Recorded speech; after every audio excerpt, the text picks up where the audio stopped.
اللهم اجعل هذا الصباح صباح خير، لا يضيق لنا فيه صدر ولا يخيب لنا فيه أمر، واجعل لنا بكل خطوة توفيق وتيسير وأجر.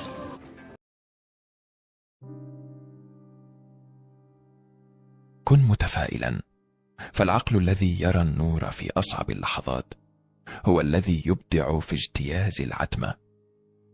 في عالم مليء بالتحديات والصعوبات، قد تبدو فكرة التفاؤل في بعض الأحيان بعيدة عن متناول اليد، لكن الحقيقة أن التفاؤل ليس مجرد حالة ذهنية، بل هو خيار نختاره كل يوم.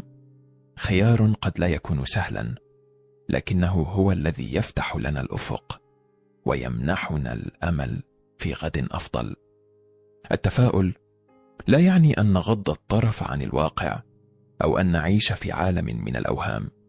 لا، التفاؤل يعني ببساطة أن نختار أن نرى الفرص في قلب المحن، وأن نؤمن أن مهما كان الظلام فإن الضوء آت في النهاية.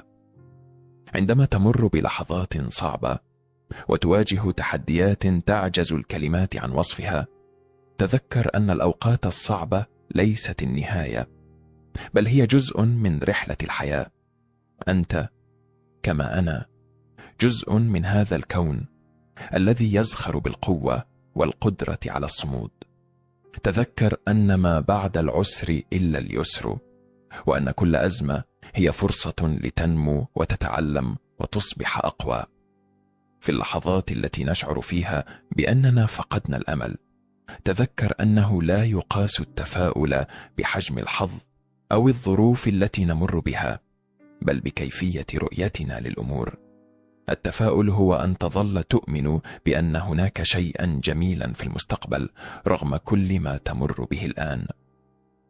لقد قال الفيلسوف الفرنسي جان بول سارتر: إن الحياة هي ما نصنعها منها، والمرء لا يجب أن يخشى المجهول لأنه هو الذي يصنع المصير.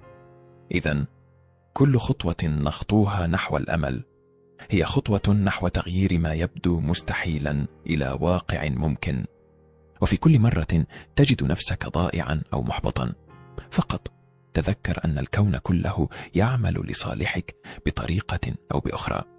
قد لا تكون الأمور كما تودها اليوم، ولكن مع كل صباح جديد هناك فرصة جديدة لبداية مختلفة.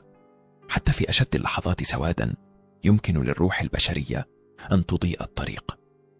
وفي النهاية فإن التفاؤل ليس مجرد رفاهية، بل هو ضرورة، هو سلاحنا في مواجهة مصاعب الحياة، هو درعنا الذي يحمي قلوبنا من القسوة، هو نبراسنا الذي يرشدنا